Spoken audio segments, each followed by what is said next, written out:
Hey guys, welcome to Check Your Leader TV. Anyone who's watched my channel will know that I'm a big advocate of having a plan when you're playing a war game, even if it's just a sketchy one.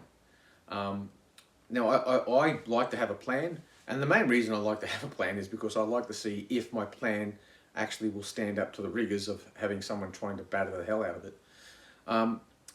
So I thought I'd take the opportunity to put together a video showing the methodology that I use in planning or making a plan for fighting a battle.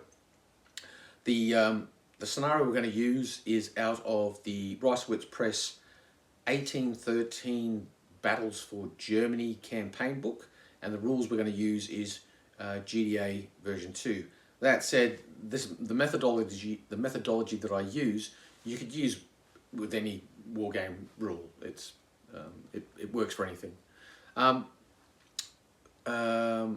So basically, without further ado, we'll dive straight in, and like I said, we'll go through the planning process, and once I've done that, once I've completed the video and I've produced the plan and how I intend to execute it, we'll cut it there, and we'll wrap it up, and then in the next video after this one, we'll see if the plan actually survives combat with the enemy. So let's get into it, and let's have a look at how we do our battle plan. Now, whenever you're formulating a plan of battle, there are three major considerations that you have to take into consideration. Your army, its strength and weaknesses, the enemy's army, its strength and weaknesses, and the terrain that you're operating in. And by terrain, I mean the actual physical terrain, weather conditions, and other people or other things that are operating within that terrain. So the civilian force, the civilian population, etc. So what we'll start off with is we'll have a look at the terrain for this battle. So like I said, it's scenario 1 out of the General Army Battles for Germany campaign book. And in this case, we're looking at the terrain of WEISSENFELS. Now, if you have a look at the terrain, what you'll notice about it is straight away the dominant feature is the stream, the Rippach stream that goes from this side of the map all the way across to the east side. So we'll call this the west, we'll call this the east, north and south. So from east to west, there's a stream that cuts through the battlefield. It's classed as severe terrain. The only troops that can cross that stream are skirmishers. They do so at half speed. All other troops, formed infantry, artillery, cavalry, they can only cross at 3 points on the map. Okay, so those 3 crossing points are just north of the village of Rippach. There's a bridge here. Between the villages of Goren and this wood, there is another bridge here. And finally, there is a ford just north of the village of Stroswitz. Okay, so there's a ford there. So they're the 3 crossing points. Like I said, only formed troops can cross at these points here. The only place skirmishers can cross anywhere, but it's at reduced speed. And this is severe terrain. It'll be classed, that means that troops on this side or either side of the stream, when they're getting shot at from across the stream, that stream will be classed as cover. Okay. Now, the other dominant feature, of course, is this large hill here. If you're on top of the hill, basically you can see over the woods, you can see over built-up areas. So they're the 2 main dominant features, in my opinion: the stream and this high feature here. Now, it should be noticed that the stream has a fork in it and it branches off, so a small part of the stream comes in to the west side of Stroswitz. There is a ford there, however. So there is a ford here. It goes through these 2 parts of Stroswitz. So there's a road there, and it meets up with this ford here. Now, there's also a marsh here. So this is a marshy area here, classed as severe terrain. there is a wooded area here and a wooded area over here. There is a slight rise over on the left-hand side of the table, but it's so slight it's not worth considering in my opinion.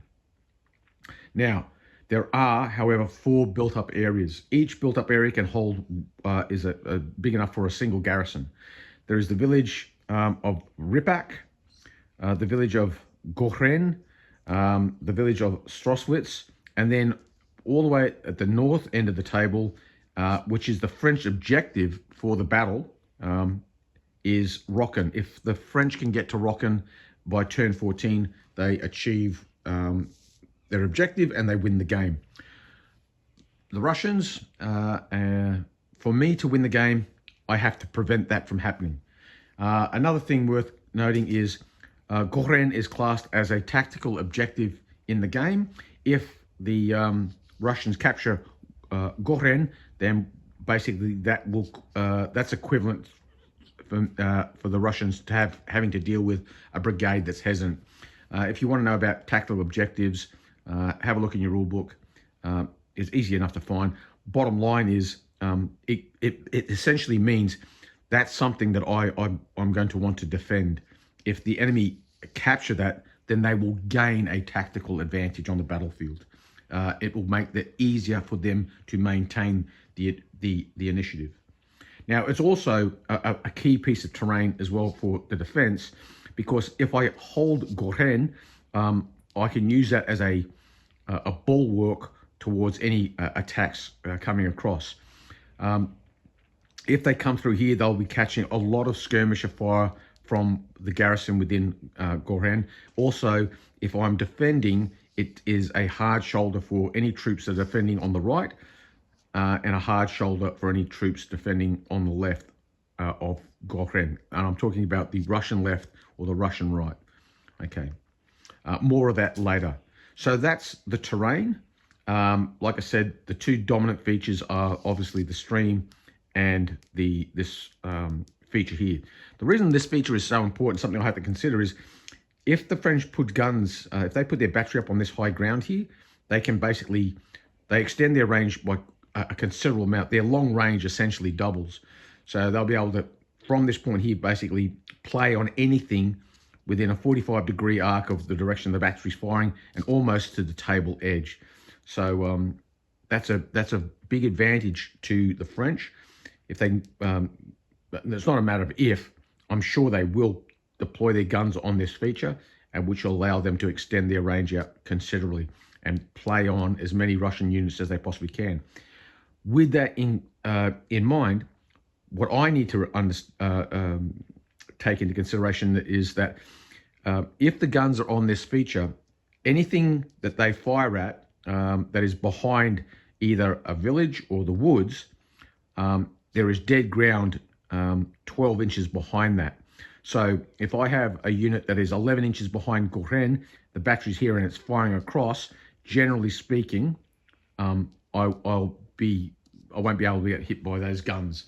So that's good to know. Same as these woods here and these woods there. So that there is dead ground behind Gohren, these woods, and these woods here. Now let's look at other considerations. Now let's look at my forces. So my forces for this battle, I have 2 infantry brigades, 3 cavalry brigades, and one of those cavalry brigades will have a large horse artillery battery attached to it. So we'll just start with the infantry brigades. The 1st infantry brigade consists of 4 battalions of reservists. So 4 line battalions and reservists, and they have their own organic brigade skirmish line. I have a 2nd brigade of infantry, which consists of 3 battalions of Jaeger, light infantry, and they have their own organic skirmish line as well. And these guys are classed as lines, so they're slightly better quality troops than the reservists, but the brigade is slightly smaller. I also have a brigade of Cossacks, so 3 units of Cossacks. I have a brigade consisting of 2 Hussar units and a brigade consisting of a Dragoon and Lancer unit. And I have a horse artillery battery. So that's essentially my force. Now, the other thing I have to consider is the quality of my brigade commanders. Well, I must have one poor brigade commander because the Cossacks have to be commanded by a poor brigade commander. And furthermore, the scenario specifies that this brigade is commanded by a poor brigade commander. And also worth noting, the Cossack units, they're small and they're classed as recruits, whereas the cavalry are all campaign quality cavalry, and the morale quality is line. So line and campaign, recruits and small. So these Cossacks are very, very small and brittle units. I have at least one poor brigade commander. My CNC is classed as a commissariat, which means that the enemy is going to gain an adjutant. I might be fortunate and get one of my brigade commanders as bold, but that's unlikely. And so I'm not going to count on that being the case. Now let's look at the French forces. Essentially, the French have 4 infantry brigades and a cavalry brigade. Plus, they have a 6-pounder-foot artillery battery. They're classed as grenadiers. So there's like I said, the artillery battery classed as grenadiers, so good quality gunners. That battery has to be allocated to one of the brigades. I would suspect it would be allocated to probably a brigade of decent quality. So either the light or this line infantry brigade here. Which leads me on to the infantry. There is a light infantry brigade consisting of 3 light infantry battalions. There is a line infantry brigade consisting of 4 battalions of line. Then there is 2 brigades, each consisting of 4 battalions of recruits. They'll be classed as enthusiastic recruits. They also have regimental artillery attached, indicated by these little explosion markers. For regimental artillery, again, look in the rules, but essentially what that does is it stiffens the Marie Louises of the 21st, I think it's the 21st and 22nd regiments.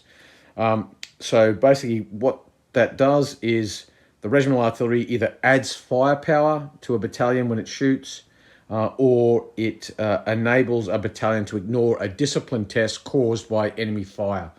So it makes them a little bit tougher. The cavalry consists of 2 units. One, a large regiment of hussars, the 10th Hussars, a large regiment, campaign cavalry, but a Baden Dragoon regiment. Again, morale-wise, they're both classed as line. The hussars, large, like I said, classed as campaign, but the Baden, they're classed as battle cavalry, so they've got fresh horses. So they're the French forces. So we've now looked at the terrain. We've looked at friendly forces and enemy forces. So, okay, what does that mean? So what I have to now consider in regards to my forces and enemy forces are our competing strengths and weaknesses. Let's look at my forces first. My strengths, clearly, I have numerous cavalry. Some of it's not particularly good cavalry, but hey, it's cavalry all the same. So that's good to know. The Cossack units, they're recruits, but they're going to be fairly, because they're small units, they'll probably be fairly nimble. Keep them in column formation, and they'll be able to move around the battlefield quite well. The downside is they have a poor brigade commander. All that means is I can't overwhelm him with too many tasks. So I can only give him one ADC tasking. That doesn't mean I can't give him a tasking that requires 2 aide camps. It just means I can only do it once. I can only give him one tasking. The problem with that is if I was to give him something like forwards, I wouldn't be able to give him a brigade attachment. So they're a little bit unreliable and they're very, very brittle. But hey, that's not that's not too bad, because they do have one. They do provide one interesting quality to the battle in so far as Cossacks make pretty good troops for supporting infantry because they can support infantry from the rear or the flank, and they only have to be within 6 inches, which prevents them from receiving bounce-through fire. So that's worth considering. Other than that, brigade for brigade, cavalry-wise, I outnumber him 2 to 1. What is the weakness of this army? Well, the weakness of this army is the infantry. These guys are class of reservists, so the quality is not brilliant. But more importantly, I only have 2 infantry brigades, whereas the French have 4. So strength and weaknesses now of the French army. Their strength is clearly in their abundance of infantry. He outnumbers me infantry by over 2 to 1. He also has a slight qualitative advantage in artillery, even though I have a quantitative advantage because my battery is large.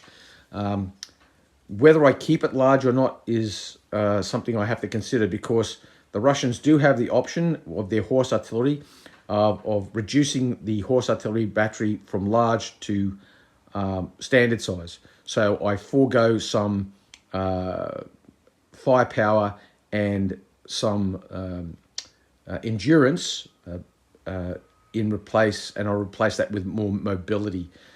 Regardless, that's something to consider in regards to the Russian horse artillery. Do I keep it large, or do I reduce it in size and add mobility? But back to the French, yes. So strength is their infantry and the quality of their artillery. And the fact that it will be deployed on high ground is he will have extended reach. So my guns would have to come closer to be able to strike at him. His disadvantage, cavalry. He only has a single brigade. There's only 2 units in it. That said, those Baden Dragoons are battle cavalry. So he has a slight quality advantage in a 1 brigade v 1 brigade situation. So I've got to make sure that doesn't happen. Okay, so with the considerations of the strengths and weaknesses of my army, with the considerations of the strengths and weaknesses of the French army, and with close close inspection of the terrain, I now formulate my plan. Now, the way I formulate the plan is I have to try to figure out what the enemy is going to do. Now, the way I attempt to figure out what the enemy is going to do is I would determine what their courses of action are. Now, in reality, the way that I would do that is, if I was a commander, I would get my operations staff together and I'd say to them, right, you've had a brief on the enemy forces, you've had a brief on friendly forces, you've got a brief on the terrain. I need you to go away now and work out likely secondary and most dangerous courses of action that the enemy might come up with. In other words, give me three plans that the French might come up with and suggestions on how to counter them. And then they would present those to me. And as the commander, I would then go, right, I think they're going to go with course of action 1, but they might take a little bit from course of action 2 as well. And now I come up with my own, what I think the enemy will do. And then I give my orders and we implement my plan. That process that I've outlined there, that's what we refer to in the military as the IMAP, the Individual Military Appreciation Process. Now, there's different types of maps. We're not going to get in that at the moment. And by no means is this a in-depth, detailed IMAP procedure. I'm just basically, it's just the bare bones of it. But for your own edification, if you want, just jump on Google. If you type in IMAP, Individual Military Appreciation Process, you'll probably find details on it there. So that's the process I'm using. That's what it's called anyway. And that's the methodology. So now let's go and have a look to see what kind of plan I come up with. Okay, so what do I mean by courses of action? Essentially that, what will the French do? If I was the French, what would they do? Now, in the IMAP process, what would normally happen is the commander would say to his staff, his operation staff, like, go away and come up with 3 courses of action for the enemy, and let's war game this out. So I send my staff off. They come back and they say, sir, we've come up with 3 courses of action that the enemy might do. And these are the ones that I suspect that the French will do. Course of action 1, which is the most likely, I think his most likely course of action is he's going to attack heavily on my left. Basically, the reason for that is because he's going to want to capture this as quickly as he possibly can. One, because it, like I said, it's if I'm holding on to that, any troops that come through here, I'm going to be able to pepper heavily with skirmish fire, and any troops that mass to attack across the rip back here, I can lay down some skirmish fire for a while there. But if he does successfully get across, I can use the line Woods to Goren, Goren to Woods, Woods to Marsh, and all the way out to the west as my line of defense. So he's probably going to want to knock that over. So I think course of action 1 will be a heavy push on my left and center, basically centered on Goren. So that's the most likely course of action. His secondary course of action, I think, would be a broad push on at all 3 crossing points. So attempting to put maximum pressure on me using weight of numbers. So pressing here, and pressing here, all simultaneously. Simultaneously, that's the main thing. If you can push on all 3 fronts simultaneously, it's going to stretch my limited resources. I would be compelled to put 1 cavalry brigade holding on the left, 1 in the center, 1 on the right. Taking into consideration my Cossacks are poor quality cavalry, that would enable him to get a localized advantage in cavalry. He can't beat all my cavalry, but if he can beat my cavalry in one particular area, that might clear the way for his infantry to push through to Rocken. Now, course of action 3 is the most dangerous course of action that the enemy could do from my perspective. And I think the most dangerous thing he could do for me is if he pushes hard and fast, heavily on his right or my left flank across this ford here. So basically bring skirmishers up, dominate the fight for here, get across with 1 brigade, form lines, hold while another brigade passes through, hold, and then bring the cavalry up and then push hard onto the village of Rocken. So they're the 3 courses of action. I think the most likely one is he'll push on this side here because he'll want to take Goren. Secondary, with that same thing in mind, but pushing simultaneously all across the front, so a broad front push. But I think the most dangerous thing he could do is if he goes heavy on my right flank, on his right flank or my left, because this is good open terrain here. There's very little areas that my troops can hide behind dead ground, such as behind Goren or behind this woods here. Over here, it's quite open. There's very, if I'm forced to deploy out here, his guns will be able to play heavily on me and soften me up for that push through by his infantry. So if I was the French, I would, that's the most dangerous thing that he could do. But I suspect what he will do is a safer option, which is to push here. Now, the reason why this is dangerous for me, but it's also somewhat dangerous for him, because once he gets into this open terrain, that is good terrain for my cavalry. So it could even be, and this is what I used to say to young officers all the time when they would present their plans to me, is they would say, we've come up with 3 possible enemy courses of action, and I would then say, you realize, of course, the enemy is going to do course of action number 4. That's invariably how these things work. So what that course of action number 4 will be, who knows? It could well be a combination of all those plans that I've already, courses of actions that I've already mentioned. So how am I going to deal with this? Well, taking into account course of action number 1 being the most likely, and course of action number 3 being the most dangerous to me, I'll deploy with those considerations in mind. So what will my deployment look like? Okay, so this is what I suspect it's going to look like initially. Obviously, the French deployment is speculative. This is what I think he'll do. Let's concentrate on what I'm going to do. I'll put my Cossacks to the rear, in depth, out of harm's way, and they will not move up until I feel that my infantry are being threatened by a crossing. So the Cossacks will stay in the vicinity of the woods to the rear, sheltering behind those woods from the French artillery. The artillery doesn't arrive until turn 2, but when it does arrive, it has to come in at Rocken, I believe, or somewhere along my baseline. I'll have to look at the scenario. But what I'll do is, regardless, wherever it comes in, I'll try to get it in front of the village of Rocken on turn 2. From there, they should have pretty good field of fires onto the fords or any French troops that are able to come through on this side, and also fire out in this direction as well towards the ford.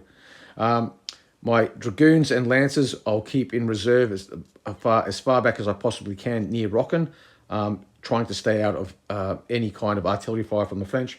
And finally, my 2 Hussar units in the game. I'll mention this now. I'm going to have to substitute Prussian cavalry. I don't have enough Russian cavalry or the correct type for this game, so I'm going to use Prussians instead. But long story short, the Hussar brigade, they'll stay again. They'll deploy initially at the right rear. The idea is I'll move them up in support of the infantry line when I see a threat from French infantry. The reservist brigade, 1 battalion garrisoning the village of Goren, with 2 battalions. 1 battalion garrisoning the village of Goren, 2 battalions in the dead ground behind to support the garrison, and another battalion within 18 inches of this formed unit here on the other side of the road, attempting to block any troops that come across that bridge there. Their brigade skirmish screen will link the garrison with that far right battalion on my right, the Russian right. The Jaegers, 1 battalion in column formation behind the woods, 1 battalion in the woods in skirmish order, and another battalion in skirmish order in the marsh. Because they're line quality, they can only be in skirmish order in rough or severe terrain. So by putting 1 battalion in the woods, they can go into skirmish order there, 1 battalion in the marsh, skirmish order there, and then the Jaeger skirmish screen covering off against that ford. They'll get cover, obviously, from being on this side of the stream. That's a fairly thin screen here. If the enemy do come across, I eventually think what they'll do is they'll mash their skirmishes along this area here, lay down as much fire as they possibly can to either drive in my skirmishes here and then drive across, or more likely, I suspect, they will try to drive in the Jaegers and get across here. But initially what they'll do, I think, is they'll attempt to get across here at the Ripak stream and at the bridge here near Goren. On turn 2, they can bring on another brigade, and I suspect that the next brigade they'll bring on will be the light infantry. And the reason they'll do that is they'll try to come in and dominate the skirmish fight here. On turn 3, I suspect what will happen is on will come their Marie Louises here, and then they will either support any success that they have over here and exploit in this area, or if they don't think they're getting anywhere, then that maybe they'll deploy them on this side. Or, and here's he might keep them off table as a reserve and wait to see how things develop before they come on. And that holds true also for the cavalry. There's no point in bringing them on until there is an opportunity for them to exploit. So I suspect that the cavalry will definitely be held off table in reserve, but the Marie Louises, I suspect they'll come on, within turn 2 or 3, and try to push hard and get across that stream as quickly as they possibly can. For the Russians, the key is to hold these French up on that southern side of the stream for as long as they possibly can, and then once they start taking some casualties, basically rolling back from wherever the potential breakthrough is, and falling back, trading space for time, and hopefully run the clock down before the French can get to the village of Rocken. So that's the plan. Let's see how it plays out. Okay, guys, so we're going to leave it there. That's basically my plan, what I've come up with for this engagement. And yeah, like I said, that's the individual military appreciation process, IMAP, basically broken down to its very, very basics. Interesting point. You might IMAP is, like I said, the individual military appreciation process. There's also other types of maps. There's JMAP, which is Joint Military Appreciation Process. There's SMAP, which is the Staff Military Appreciation Process. Regardless, they're all just a fancy way of saying, here's a problem. Let's be methodical about it. How are we going to deal with it? So that's my plan, and so we'll wrap it up there. In the next video, what I'll do is I'll put together a brief after action report, and we'll see how well my plan stacks up to the plan that Rowan will come up with for the French. Rowan's a pretty canny player, so anything could happen. I will see you on the next one. If you like what you see here, like, share and subscribe. If you've got a comment, please place a comment in the comment section below. And other than that, I guess I'll catch you on the next one. Ubiquay.